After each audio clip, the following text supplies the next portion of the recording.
Hi friends, நம்ம இப்போ கணுவாயில் இருக்க 99 கேலரிக்கு வந்திருக்கோம்.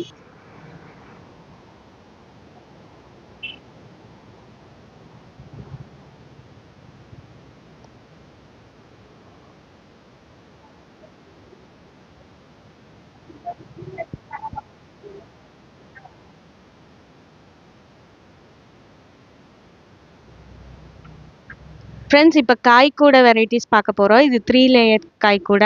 இதில் வெஜிடபிள்ஸ் போட்டுக்கலாம். வெங்காயம், பூண்டு, கிழங்கு எல்லாமே போட்டு வச்சுக்கலாம் ஃப்ரெண்ட்ஸ். இது ஒரு வெரைட்டி. இது ஓவல் ஷேப்பு. இதுலேயும் வெஜிடபிள்ஸ் எல்லாம் ஸ்டோர் பண்ணி கிச்சனில் வச்சுக்கலாம் ஃப்ரெண்ட்ஸ். இது 2 பீஸ் லேயர் இருக்குது. இதில் நம்ம காஸ்மெட்டிக்ஸ் கூட வச்சுக்கலாம். ஃப்ரூட்ஸ் போட்டு வச்சுக்கலாம் ஃப்ரெண்ட்ஸ். இது ஒரு டைப்பு. இது 3 in 1 பீஸு. இதில் நம்ம கிச்சனில் டப்பாங்க வச்சுக்கலாம். அப்புறம் சீப்பு, பவுடர் அந்த மாதிரி பொருளெல்லாம் வச்சுக்கலாம். அதுலேயே இது டூ இன் ஒன்று. இதில் நம்ம சின்ன சின்ன பொருள் ஏதாவது இருந்தால் அதில் காஸ்மெட்டிக்ஸ் அந்த மாதிரி பொருளை இதில் வச்சுக்கலாம்.